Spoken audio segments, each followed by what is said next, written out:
40 में ही कांग्रेस छोड़ के क्या बना लिया है, फॉरवर्ड ब्लॉक। भड़काऊ भाषण के लिए जेल गए, जेल से रिहा हुए हैं 41, जेल से रिहा हुए हैं। जर्मनी किससे मिलने गए, हिटलर ने कौन सी उपाधि दिया, हिटलर ने तो जो सैनिकों को हिटलर ने पकड़ा था किसे सौंप दिया, नेताजी को। और जापान ने क्या दिया, हथियार, और क्या दिया, ट्रेनिंग, और क्या दिया, ट्रेनिंग। और अंडमान निकोबार पर जापान ने कब्जा कर लिया था। अंडमान निकोबार पे जापान ने क्या कर लिया था, कब्जा कर लो। अंडमान निकोबार पर क्या कर लिया था, कब्जा किया हुआ था।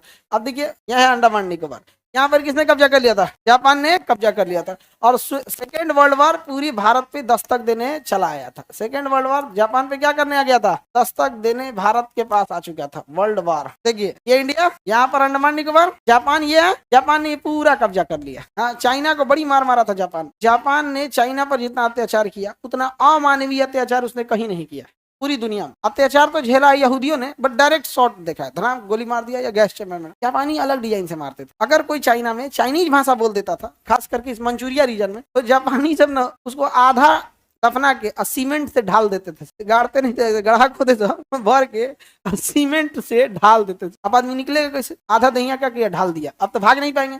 और लाठी में ना लोहा वाला कील निकाल के भर दहिया मार देते थे, फाच फाच ऐसे फंस जाता था, मांस निकल जाता, उसका मांस 2-3 दिन सड़ जाता था। तो एगो को नहीं, ऐसा लाइन से पूरा लगाई दे रहता था, सड़ जाता था फिर कुत्ता छोड़ देता। कुत्ता आता था ना, वो जमल हुआ आदमी भाग नहीं पाता था, नोच नोच के आराम से खाता था, आराम आराम से नोच नोच खा रहा है आदमी देख रहा था कि हमारा आधा खा गया। वार बिहेवियर सबसे खराब किसका था, जापानियों। सबसे खराब वार बिहेवियर जापानियों का था, उनका बहुत खराब होता है वार बिहेवियर। और अमेरिका वाले ना कुछ भी करेंगे सब कैमरा बंद करके करेंगे, और आतंकवादी सब कुछ करेगा तो कैमरा चालू करके करेगा, गोली मारेगा तो कैमरा चालू करके। अरे सूचना तो नहीं समेट दिया first world war, second world war, camera बंद करके। अब जापानी ने यहाँ पे ना कब्जा कर लिया सब, क्या पे, अंडमान निकोबार। अब द्वितीय विश्व युद्ध भारत पे दस्तक दे दिया था। और इधर हिटलर से सेना लेकर, जर्मनी सेना लेकर ये कहाँ पहुंचे, म्यांमार और सिंगापुर तक पहुंच गए।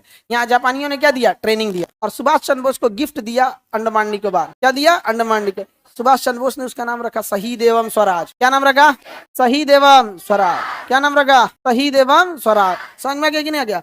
तो अंडमान निकोबार सुभाष चंद्र बोस को गिफ्ट किसने दिया, हाँ, जापानी। और ट्रेनिंग दिया यहाँ पे म्यांमार और ये सब के एरिया में यहाँ पे। और सिंगापुर में सुभाष चंद्र बोस फाइनली आजाद हिंद सरकार का गठन कर दिए। तो आजाद हिंद सरकार का गठन भारत में हुआ है सिंगापुर में 1943 में, 1900, और उससे पहले 1942 में आजाद हिंद फौज की कमान संभाल लिया था। अब समझते हैं ध्यान से, आजाद हिंद फौज की कमान संभाले और आजाद हिंद सरकार बना दिए हैं 1943। कहाँ पर, सिंगापुर। ध्यान से समझिएगा, आजाद हिंद फौज सुभाष चंद्र बोस का था ही नहीं। आजाद हिंद फौज कैप्टन मोहन सिंह थे। कौन थे, कैप्टन मोहन सिंह ने कहा कि हम उन लोगों को मिला के अपनी एक सेना बनाते। कैप्टन सोहन सिंह नहीं, captain Sohan Singh Ghadar party, captain Sohan Singh, captain Mohan Singh Azad Hind Fauj. Idea किसने दिया, आजाद हिंद फौज। आजाद हिंद फौज का आइडिया किसने दिया, कैप्टन सोहन सिंह। और उसकी कैप्टन मोहन सिंह, कैप्टन मोहन। और रास बिहारी बोस इसका नेतृत्व कर रहे थे। तो मोहन सिंह का दिमाग की उपज थी, किसके दिमाग की उपज थी, मोहन। और अध्यक्ष लीड कौन कर रहे थे, रास ठीक लिखा है जी, रास बिहारी बोस।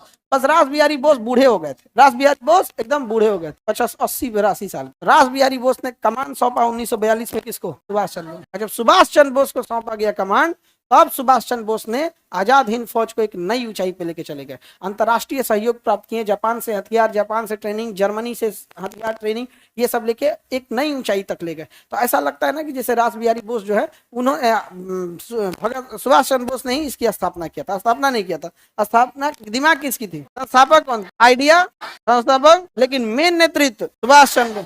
1900 आजाद हिंद सरकार, उन्होंने सिंगापुर में सरकार बना दिया। कहा कि हम सरकार हैं, अभी हमारा देश थोड़ा और कब्जा लिया है, लेकिन सरकार हम ही लोग। तो सिंगापुर में उन्होंने कब्जा आजाद हिंद सरकार बना लिया। और वहीं सिंगापुर से उन्होंने कहा था कि अब हम दिल्ली की ओर कूच करेंगे। कहाँ कूच करेंगे, दिल्ली की ओर। म्यांमार और मणिपुर के रास्ते हम कहाँ की ओर कूच करेंगे, दिल्ली की ओर। और इसमें हमें राष्ट्रपिता महात्मा गांधी का सहयोग चाहिए। राष्ट्रपिता महात्मा गांधी का क्या चाहिए, सहयोग चाहिए। समझ में आ गया, किसी को दिक्कत, आगे बढ़ जाए। तो महात्मा गांधी को राष्ट्रपिता किसने कहा, और सुभाष चंद्र बोस को नेताजी किसने बोला, हाँ, हिटलर ने बोला। आगे बढ़ जाए। एनी प्रॉब्लम, दिल्ली चलो का नारा किसने दिया, राष्ट्रपिता महात्मा गांधी को किसने बोला। तो मणिपुर के रास्ते नागालैंड होते हुए कहाँ आ रहे थे, और यही नागालैंड में जगह इम्फाल, वहां पे आजाद हिंद फौज के सैनिक और अंग्रेजों के बीच में बहुत बड़ी झड़प हुई थी। क्या हुई थी, बहुत बड़ी झड़प। तो बहुत सारा वहां पे लंबा लड़ाई हुआ था मणिपुर के इम्फाल में। और 1945 में युद्ध हो ही रहा था कि मारा अमेरिका परमाणु बम पटक दिया किसके ऊपर, जापान के ऊपर। और सुभाष चंद्र बोस का क्या हो गया, प्लेन क्रैश हो गया। और यहाँ आजाद हिंद फौज के सैनिकों को पकड़ लिया गया और आजाद हिंद फौज के सैनिकों को मुकदमा चलाया गया लाल किले में। कहाँ पे चला है? लाल किले। और इन्हें सजा दिया गया उम्र कैद या फांसी की सजा दिया गया, लेकिन वायसराय ने अपनी बीटो पावर से माफ किया सजा को, क्योंकि वकीलों ने समझाया था कि भैया माफ नहीं कीजिएगा तो फिर काहे लड़ेगा सब, फांसी पे लटकने से अच्छा तुमको मार के मरेगा सब। तुम नहीं समझे? जब तुम फांसी दे दोगे तो फिर हम कौन चीज समझेंगे, तुम निपटा के जाएंगे। आगे बढ़े। तुम मुझे खून दो मैं तुम्हें आजादी दूंगा, किसने बोला? किसने बोला? सुभाष चंद्र बोस। याद रहेगा। आजाद हिंद फौज के सैनिकों पर मुकदमा चलाया गया लाल किले। मणिपुर के रास्ते में जब ये सुभाष चंद्र बोस जा रहे थे तो क्या नारा दिया था? दिल्ली चलो। क्या नारा दिया? दिल्ली चलो का नारा दिया। लेकिन अभी जापान जो बैकअप सपोर्ट दे रहा था उसके पास 6 अगस्त और 9 अगस्त को अमेरिका ने क्या फेंक दिया? परमाणु बम से हमला कर दिया। सुभाष चंद्र बोस को जापान से हटना पड़ा। उसके बाद जब आ रहे थे तो फार्मूसा यानी ताइवान के पास उनका विमान क्रैश हो गया। 18 अगस्त को उनका विमान क्या हो जाता है? क्रैश हो गया। हालांकि इस पे कंट्रोवर्शियल थ्योरी है, एक हिस्सा कहता है क्रैश हुआ जिसमें वो बच गए थे, एक हिस्सा कहना है क्रैश हुआ लेकिन बचे नहीं थे। लेकिन जापान सरकार ने 4 दिन बाद क्रैश के यानी 22 अगस्त को ये ऑफिशियली अनाउंस कर दिया कि सुभाष चंद्र बोस की क्या हो गई? डेथ हो गई है। लेकिन यहाँ पे प्रॉब्लम क्या है समझिएगा ध्यान से कि 15 अगस्त को जापान ने सरेंडर कर दिया था। 6 अगस्त और 9 अगस्त को जब जापान पे परमाणु बम गिरा तो उसके बाद तीसरा परमाणु बम 15 अगस्त को मारने वाले थे सब, और शर्त रखे थे सब कि 15 अगस्त को हम तीसरा परमाणु बम मार देंगे। लेकिन उससे पहले ही जापान ने क्या कर दिया? सरेंडर कर दिया। जापान ने क्या कर दिया? सरेंडर। जब जापान ने सरेंडर कर दिया तो उसके बाद वहां जो भी डिसीजन आएगा किसका आएगा? अमेरिका और ब्रिटेन वालों का आएगा।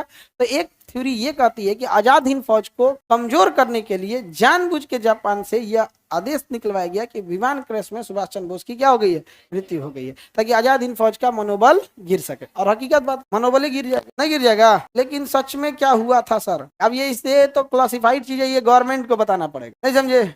ये हम लोग को नहीं बताना। क्लासिफाइड चीजें को मतलब जिसे गवर्नमेंट लेवल तक कॉन्फिडेंशियल यानी छुपा के रखा जाता है वो क्लासिफाइड होते हैं, उसको क्या करना पड़ता है? गवर्नमेंट करेगा तब हो गया। लाल बहादुर शास्त्री जी का भी तो डेथ कंट्रोवर्सी था। हाँ, लाल बहादुर शास्त्री का भी जो डेथ हुआ वो ताशकंद में हो गया। क्या हो गया? ताशकंद। उनका भी जांच नहीं हुआ, ये भी बड़ा क्या था? कंट्रोवर्शियल था। ताशकंद पाकिस्तान में नहीं, उस समय